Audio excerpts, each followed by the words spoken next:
لا عوام الإسلام لا حبيب ولا غلط حبيب دا سیاست کنه زمون یکم دیگری ولی کس نجات داخل سیاست داشته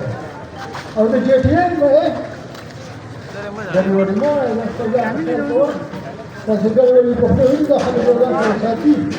يديرون دا سياسي جلسة وبشيء سبب إن شاء الله داش نغل بقوا بخير هذا أمير مرام روني هذا خالدان خلف بوزار لي أنا غاب نور ما خدته ما بخدته راولي إن شاء الله يجي أقول دير زاد هم كده خديه هم كده شريك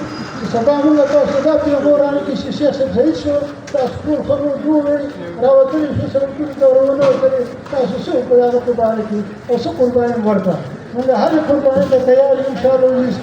أو داسي دوسة پورې موږ په امن باندې وو قرآن اوسېدلو او که موږ یو ځل مګرو ته اشاره وکړه هسې به ورته وایو د قصد چې کېږي په قلار شئ خو خدای ممکن چې دا دفتري بدل وي او ته به مې ډي پي او سره اولادګانې بدل وي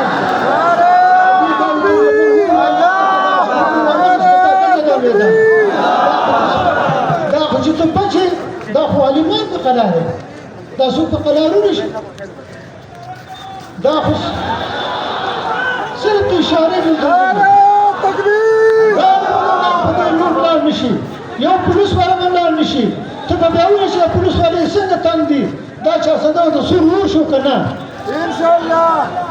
فورا چې کوم نور کارونه په ځای پرېږدي زموږ د شخص قاتلان موږ ته وښایي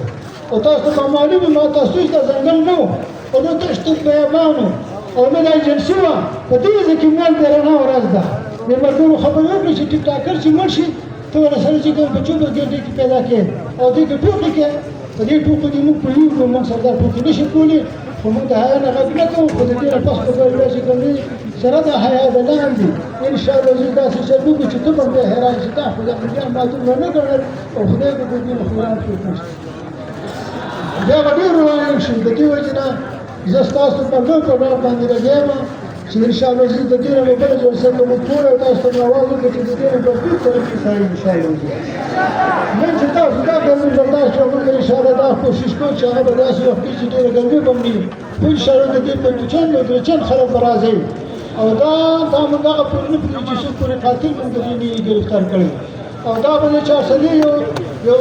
یو چې کوم یو تاریخ وي چې موږ چې کوم دی د بفیوس په تعاون باندې د دې عوامو په تعاون باندې چې دوی زور راوړو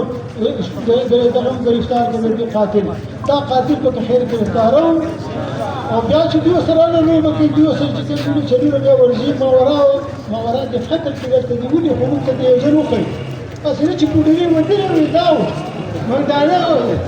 هغه به شوفو چې دا شیخ صاحب واجب د دې وجې نه زه ستاسو یو ځل بیا ستاسو د جذبې ته سلام پېښ کوم الله مو باد او خوشحاله ولره او زما یقین دی خدای به تاسو نه خرابوي تاسو ګوره خالص ته شیخ الحدیث صاحب دغه حدیث دغه سپینې ګیرې او د پټکي خیال مو ساته دا دومره ګرمي برداشت او دومره خلک راغلي دا خو کافي خلک دي ماشاءالله انشاءالله د دې نه به زیات راځي که خیر الله مو باد او خوشحاله ولره واخر دعوانا